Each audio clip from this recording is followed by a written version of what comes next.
प्राचीन काल की बात है, जब धरती पर देवताओं और असुरों का साम्राज्य था। यह वह युग था जब धर्म, कर्म और शक्ति का संतुलन बनाए रखने के लिए त्रिलोक के स्वामी स्वयं हस्तक्षेप करते थे।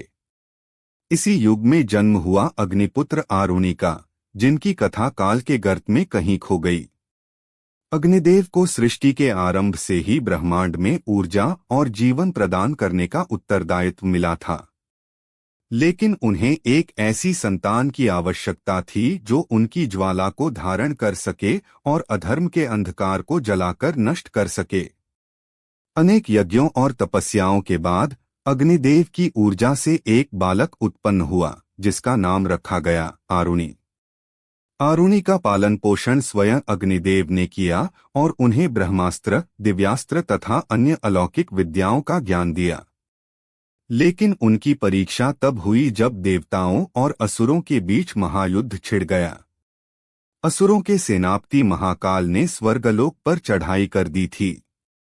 देवराज इंद्र और उनकी सेना असुरों के विरुद्ध संघर्ष कर रही थी, लेकिन महाकाल की शक्ति के आगे सभी पराजित हो रहे थे। तब अग्निदेव ने अपने पुत्र आरुणि को युद्धभूमि में भेजने का निश्चय किया। युद्ध में आरुणि की ज्वाला इतनी प्रचंड थी कि उनके शत्रु उनकी दृष्टि भर से जलकर भस्म हो जाते। उन्होंने अपने दिव्यास्त्रों से असुरों को खदेड़ दिया, लेकिन महाकाल पर कोई प्रभाव नहीं पड़ा। महाकाल, जिन्हें भगवान शिव से वरदान प्राप्त था कि उन्हें कोई साधारण अस्त्र शस्त्र पराजित नहीं कर सकता, उन्होंने आरुणि को चुनौती दी। दोनों के बीच भयंकर युद्ध हुआ, लेकिन महाकाल की मायावी शक्ति के कारण आरुणि उन्हें पराजित नहीं कर पा रहे थे। तब अग्निदेव ने प्रकट होकर आरुणि को एक रहस्य बताया। सिर्फ अग्नि ही नहीं, बल्कि तप की अग्नि सबसे प्रबल होती है।